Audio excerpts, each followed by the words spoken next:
Once again, Elizabeth Vargas with Seeing the Future. Iceberg, right ahead! Titanic. Who could forget the movie's epic recreation of the ship sinking in 1912? But remarkably, the story of the Titanic was first told 14 years before the ship left port in this book, almost exactly foretelling the ship's name, the iceberg, and the month of the disaster.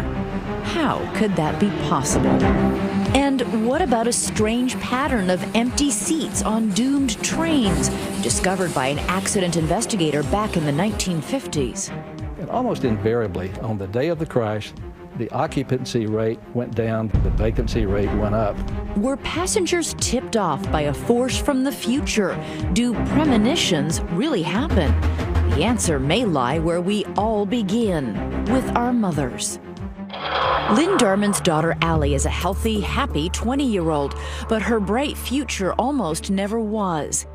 Something Lynn sensed while Allie was still in her womb. And when did you start having a feeling something might be wrong with the baby? Probably end of my second trimester. But when Allie was born and she looked to be this beautiful, healthy baby, at that point, did you feel at all relieved? I remember holding her and having that feeling that something was really wrong with her. Just a feeling that something was not right. Did you say anything at that point to your doctor? Oh yeah, I did. Lynn did more than just tell her doctor. Sensing the clock was ticking on her daughter's life, she risked being ridiculed as an hysteric and rushed Allie to the emergency room 3 times. They checked her out and they said, she's fine, here are your discharge papers.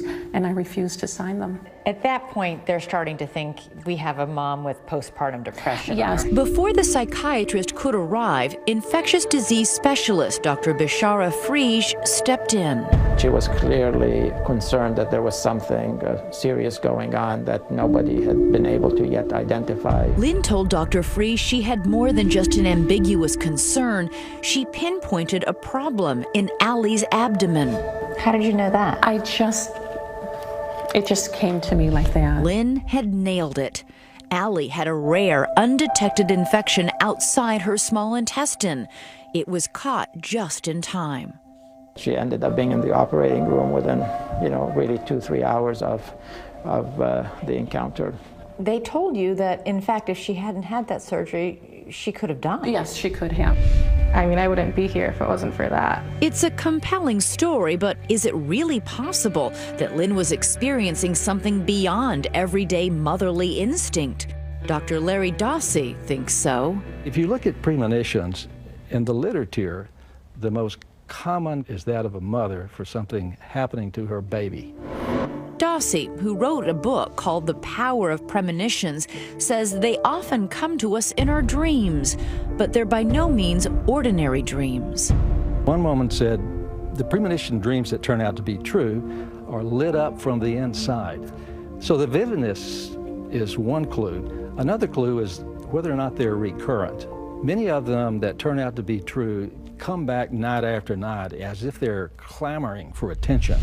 He says that along with forebodings about our children, premonitions of disasters are the most common. March 11, 2011, an epic trifecta of disasters hits Japan. An earthquake, a tsunami, and a nuclear meltdown. And an 18-year-old American boy claims he predicted it all. You say you have accurately predicted several things. Correct. Ryan Michaels is the resident psychic in rural Beaverdale, Pennsylvania.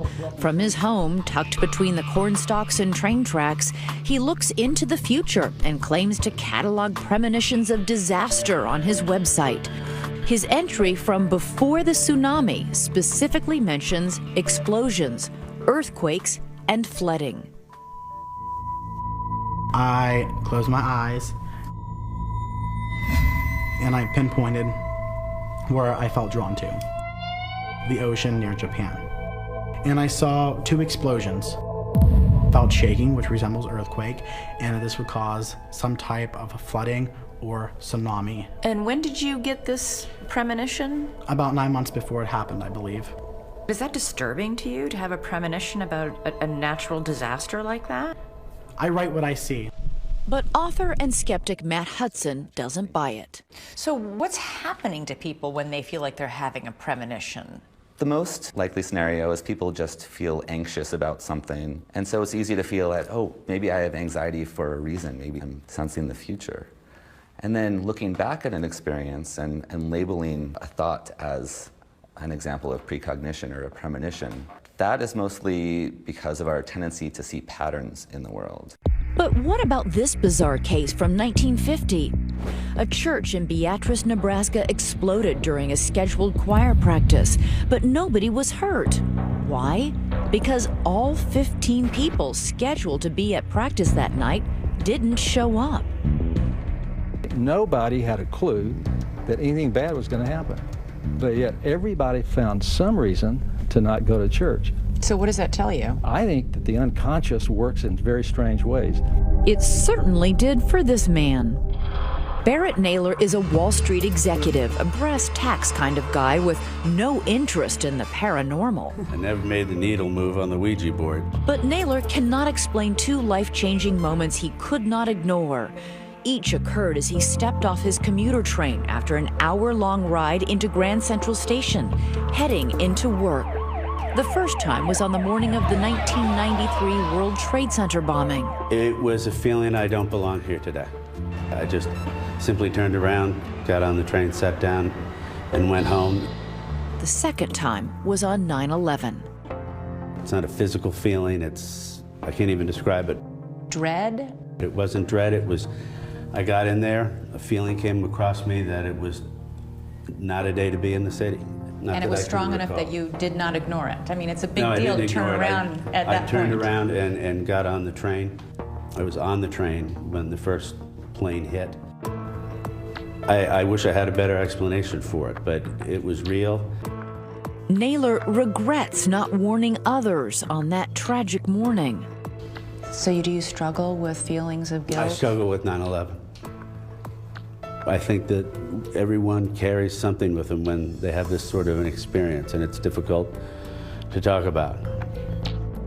But his experience also gave Naylor a shared sense with people like Lynn, Ryan, and so many others who believe in premonitions, believe that there's something more to this world beyond what we can see.